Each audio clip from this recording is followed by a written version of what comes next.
250 ward, 6 से 7 महीने, लाखों चैलेंजेस और म्यूनसिपल कॉरपोरेशन की पूरी जिम्मेदारी। नमस्कार, मैं हूँ आपके साथ सिमरन कौर। आप देख रहे हैं TV9 का डिजिटल नेटवर्क और आज हम बात करने वाले हैं दिल्ली की मेयर डॉक्टर शैली ओबेरॉय से। शैली जी नमस्कार, स्वागत है आपका TV9 पर। चलिए, जिस तरीके से हम सभी जानते हैं कि लगभग 6 से 7 महीने हुए आपने MCD की कमान संभाली है। सबसे पहले तो मैं यही जानना चाहूँगी कि आपको विरासत में क्या मिला था? इतनी लंबी जो MCD का पारी थी वो किसी और के हाथ में थी, फिर जब आपने कमान संभाली तो क्या आपको विरासत में मिला, कैसे चैलेंजेस आए? देखिए, सबसे पहले माननीय मुख्यमंत्री अरविंद केजरीवाल जी का मैं बहुत बहुत धन्यवाद करना चाहूँगी कि इतनी बड़ी जिम्मेदारी मुझे दी और मुझे इस लायक समझा। और नो डाउट दिल्ली के जो लोग हैं, दिल्ली की जनता है, उनको हम लोगों से बहुत आशा है। They expect lot from us.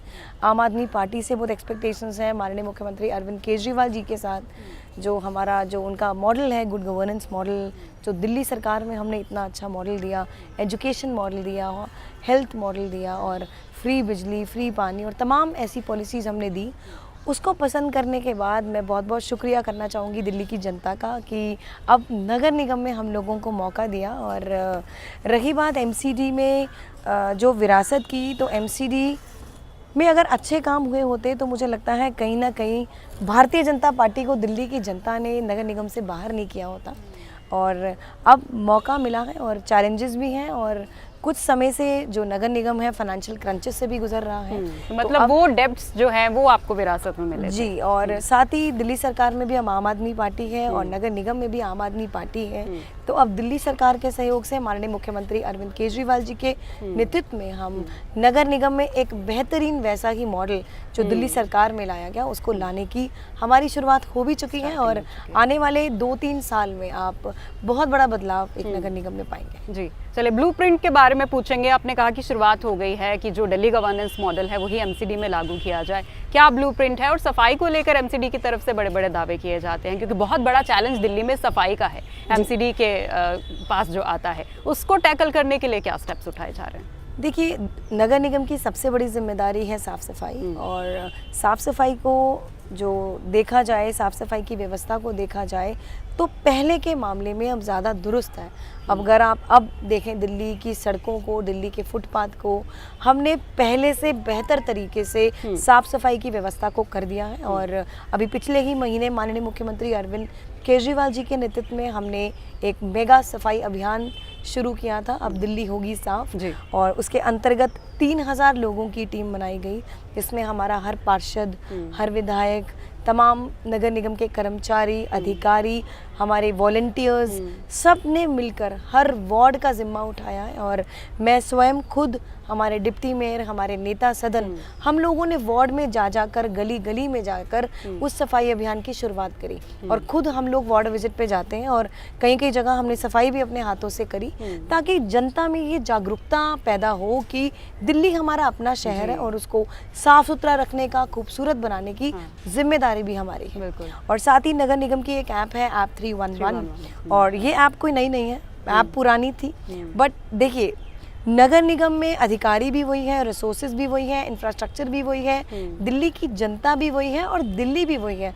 अब उसी रिसोर्सेज को यूज़ करते हुए हम कैसे एक बेहतरीन मॉडल दे सकते हैं, हमारा फोकस उस पे है। अब जैसे ऐप 311 की बात करें तो ये एक ऐप नगर निगम की है कि कहीं भी कूड़े का ढेर फॉर एग्जांपल दिखता है या कहीं पेड़ों की छटाई होनी है, वहाँ कंप्लेंट है पब्लिक की, तो वहाँ पर जाकर कूड़े का ढेर कहीं पड़ा है तो आम जनता वहाँ जाकर फ़ोटो क्लिक कर उस ऐप के माध्यम से अपलोड कर सकती हैं। और उस ऐप के माध्यम से फिर जो कंप्लेंट आएगी, और अधिकारियों को निर्देश दे दिए गए हैं कि 24 घंटे के अंदर जो भी कंप्लेंट आएगी उसको हमें रिसॉल्व करना है। और 12 अगस्त से लेके अभी तक 13,000 के आसपास है इस ऐप के माध्यम से सिर्फ सफाई की कंप्लेंट्स आई हैं। और सबसे अच्छी बात रही, जो हमारा उन कंप्लेंट्स को रिसॉल्व करने का परसेंटेज रहता था वो 50% से कम था या उससे भी बहुत ज़्यादा कम था, और आज वो 85 से 90% तक पहुंच चुका है। तो it's all about managing the resources, it's all about utilising, efficiently utilising, effectively utilising those resources. ठीक है, 2 सवाल यहाँ पर बनते हैं। एक तो ये कि आपने जैसे बताया कि आप और आपके काउंसलर्स खुद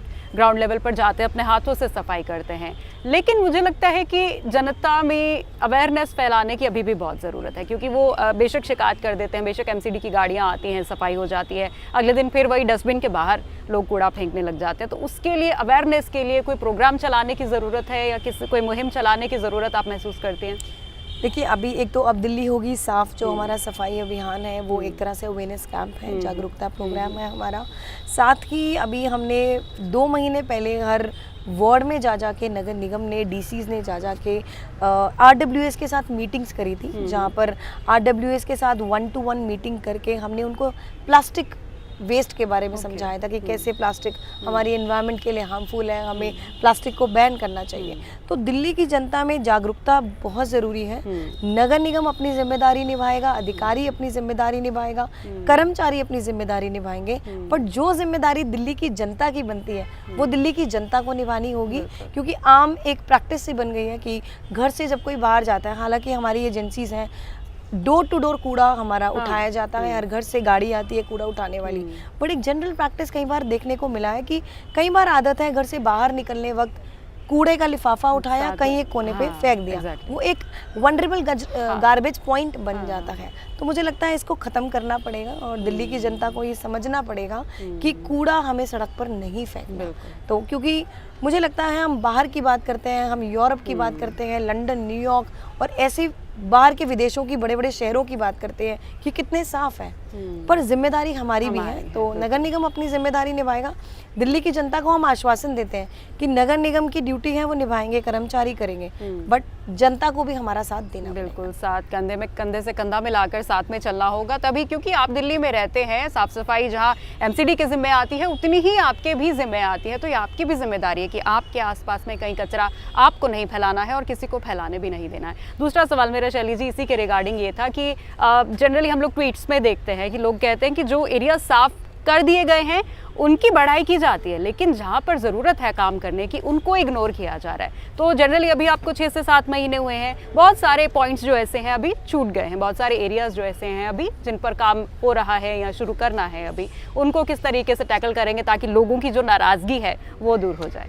देखिए, पहले के मुताबिक अब अगर आप दिल्ली की अब तस्वीर देखें तो एक सुंदर और एक पहले से ज़्यादा साफ़ सुथरी दिल्ली आपको देखने को मिलेगी। हमारे अभी G20 है जैसे, तो उसके लिए भी अधिकारियों को निर्देश दिए गए। हमने लगभग 11,000 ऐसे गार्बेज वनरेबल पॉइंट्स को आइडेंटिफाई किया आप 311 के माध्यम से, और हर अधिकारी को, डीसी को ये इंस्ट्रक्शंस दी कि 24 घंटे के अंदर जो ये गार्बेज पॉइंट्स हैं इनको ख़त्म करना है। और साथ ही रही बात जो एरियाज़ अभी रह गए हैं, तो बूंद बूंद से घड़ा भरता है, तो एकदम से कोई जादू की छड़ी तो किसी के पास नहीं है। और धीरे धीरे हमारी पूरी ये जो हम जिम्मेदारी रहेगी कि पूरी दिल्ली को साफ करना है।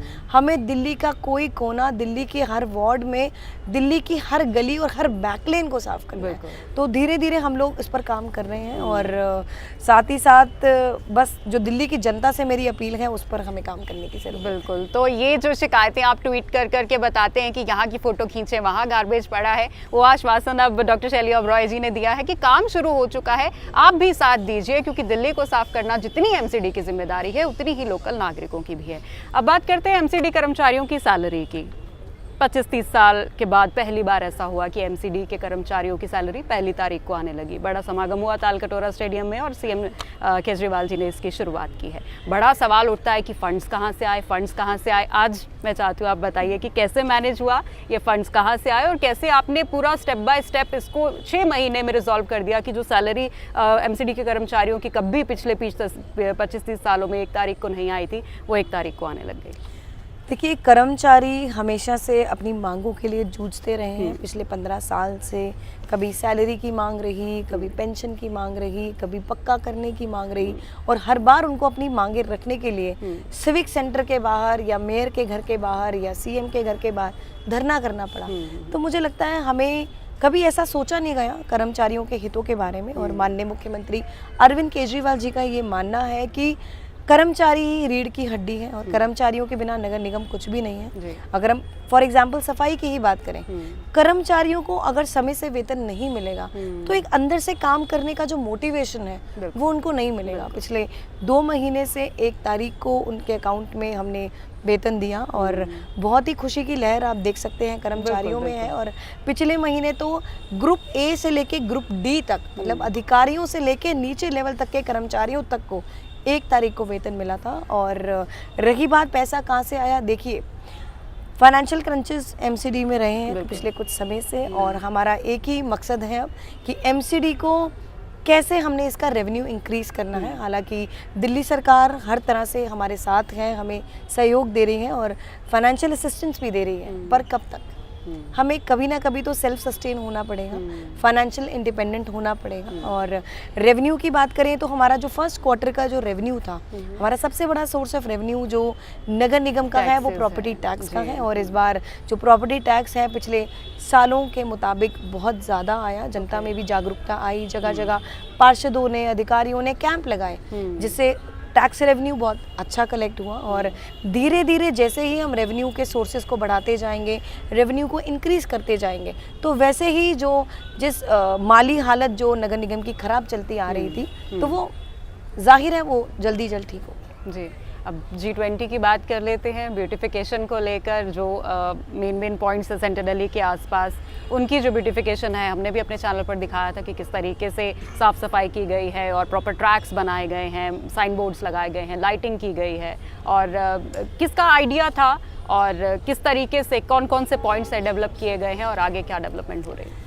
देखिए G20 की बात करें, सबसे पहले बहुत गर्व की बात है कि इस बार भारत देश को और राजधानी दिल्ली को G20 के सम्मेलन करने का मौका मिला। और हमारी पूरी आशा है और पूरी उम्मीद है कि G20 का सम्मेलन पूरी तरह से सक्सेसफुल रहेगा। और हर एजेंसी, हर डिपार्टमेंट, हर सरकार ने बढ़िया काम किया। आप देख सकते हैं नगर निगम की अगर हम बात करें तो नगर निगम ने उन रोड्स को आइडेंटिफाई किया, प्रोमिनेंट रोड्स को, जो 35 रोड्स हैं जिनकी साफ़ सफाई का जिम्मा सबसे ज़्यादा नगर निगम ने इस बार उठाया है। और मॉर्निंग इवनिंग शिफ्ट्स में उन सड़कों की और फुटपाथ की सफाई की जा रही है, मैकेनिकल रोड स्वीपिंग मशीन्स के माध्यम से, वाटर स्प्रिंकलर्स के माध्यम से, एंटी स्मोक गन के माध्यम से उन सभी सड़कों को दिन रात शिफ्ट्स में सफाई की जा रही है। साथ ही जैसे मैंने आपको बताया 11,000 वनरेबल पॉइंट्स को आइडेंटिफाई किया गया, उनको ख़त्म किया गया।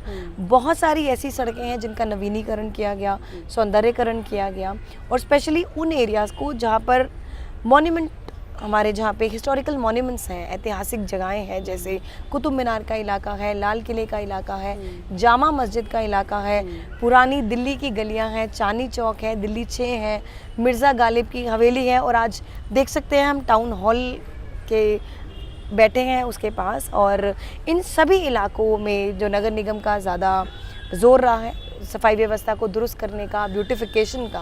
और कुछ ऐसे राउंड अबाउट्स हैं, चौक हैं, चौराहे हैं जहाँ पर वेस्ट मटेरियल से स्कल्पचर्स को बनाया गया है। और सबसे ज़्यादा फोकस उस पर भी किया गया है जो प्रगति मैदान में इस बार समिट का आयोजन होना है, उसके आसपास के इलाके की सफाई की व्यवस्था को दुरुस्त करने के लिए 6 टीमों का गठन किया गया और 250 के आसपास सफाई कर्मचारी जो हमने प्रगति मैदान के इलाके के आसपास लगाए हैं, जो सुबह शाम की शिफ्ट में सफाई करेंगे। और प्रगति मैदान की अगर बात करें तो 3 बड़े ड्रेन्स हैं उसके आसपास, बड़े नाले हैं, उनकी सफाई को किया गया और डीसिल्टिंग की गई, क्योंकि अभी पिछले 1-2 महीना पहले ही बाढ़ जैसी स्थिति दिल्ली में आई थी। और वैसे तो मानसून सीज़न चल रहा है और इनकेस अगर बारिश आती है तो वाटर लॉगिंग जैसी सिचुएशन दिल्ली में देखने को ना मिले। तो हर तरह से जो है तैयार है नगर निगम। और लगभग 6 जोन है, 5-6 जोन जो G20 के जुरिस्डिक्शन में आते हैं, central zone, south zone, city SP zone, Karol Bagh zone, Najafgarh zone.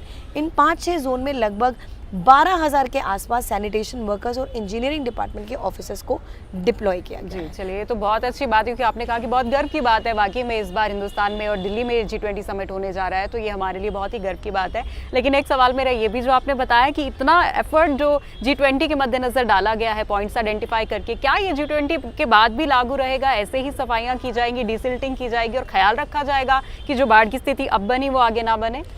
देखिए अब दिल्ली होगी साफ, जो हमारा सफाई अभियान माननीय मुख्यमंत्री अरविंद केजरीवाल जी के नेतृत्व में हमने पिछले महीने जो शुरू किया है, और हमने उसी टाइम बोल दिया था कि ये जो अभियान है ये 365 दिन चलेगा।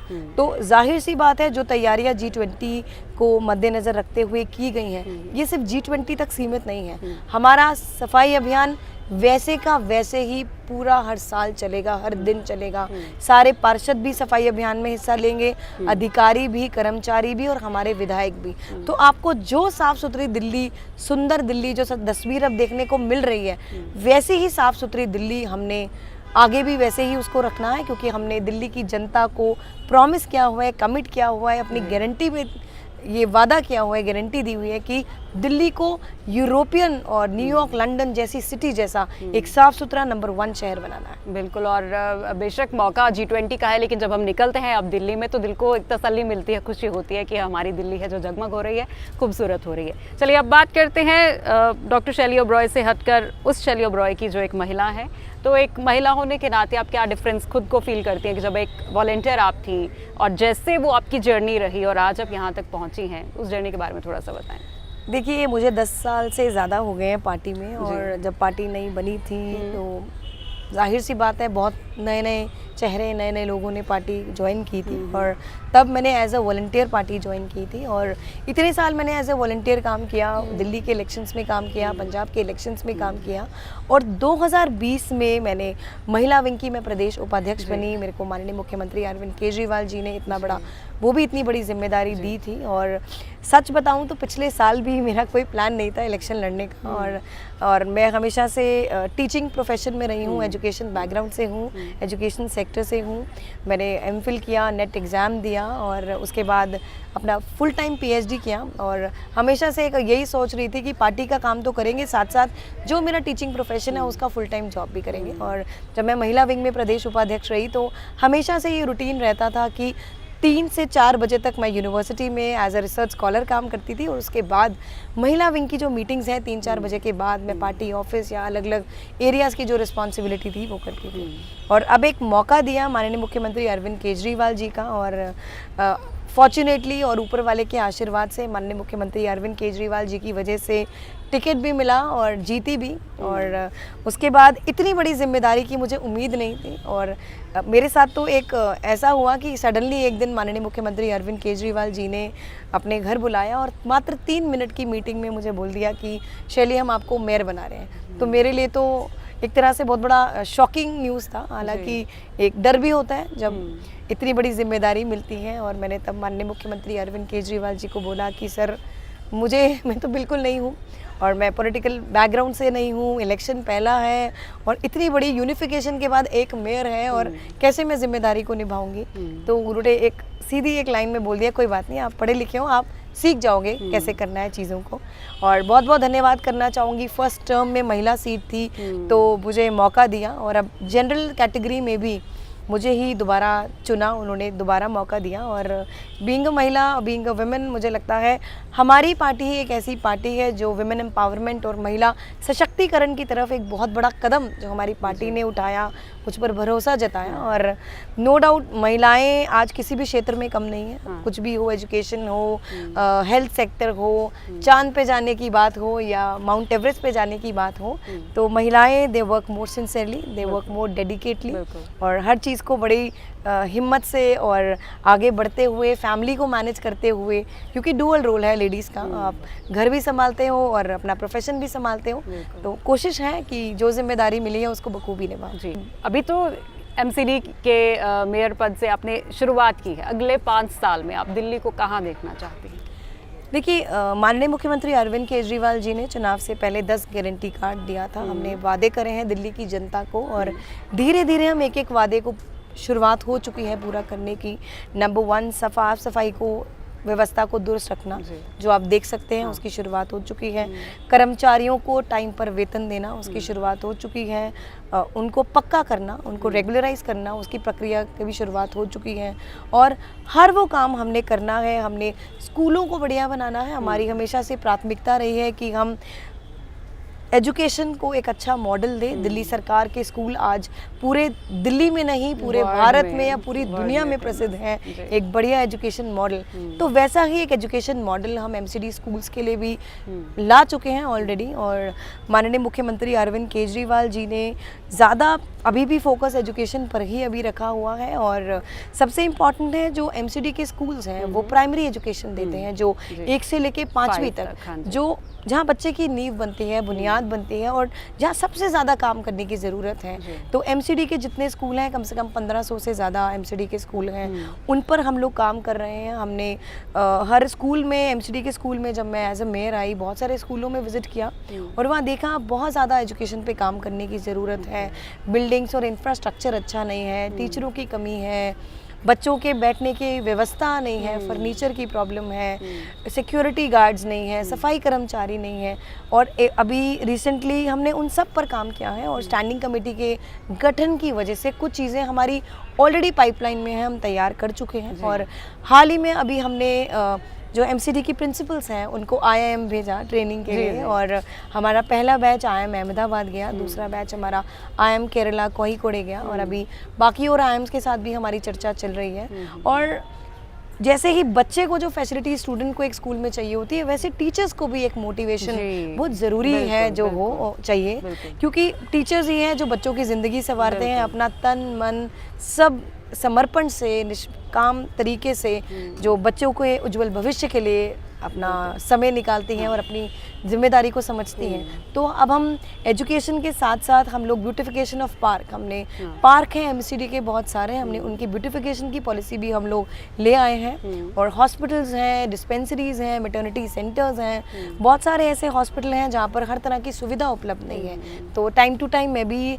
हेल्थ डिपार्टमेंट के अधिकारियों के साथ, जितने हॉस्पिटल के एमएस हैं उनके साथ मीटिंग्स करती रहती हूँ, ताकि जो सुविधा अभी एमसीडी नहीं प्रोवाइड कर रही, आने वाले टाइम में हर वो सुविधा भी एमसीडी के अस्पतालों में मिले। बिल्कुल। तो जो गारंटीज, जिन गारंटीज के साथ आप एमसीडी में आए थे, आप ये कह रहे हैं कि अगले 5 साल में वो पूरी गारंटीज बिल्कुल आपको 2-3 सालों में ही एक बहुत बड़ा बदलाव दिल्ली में देखने को मिलेगा। ठीक है, तो चलिए जाते जाते दिल्ली की जनता को, दिल्ली वासियों को मेयर डॉक्टर शैली ओबरॉय की तरफ से क्या मैसेज है या क्या अपील आप दिल्ली वालों को करना चाहेंगे? सबसे पहले मैं दिल्ली की जनता का शुक्रिया अदा करना चाहूँगी कि आम आदमी पार्टी को, माननीय मुख्यमंत्री अरविंद केजरीवाल जी को इतना बड़ा मौका दिया नगर निगम में। और जाहिर सी बात है, आम आदमी पार्टी से और अरविंद केजरीवाल जी से दिल्ली की जनता को बहुत ज़्यादा उम्मीदें हैं।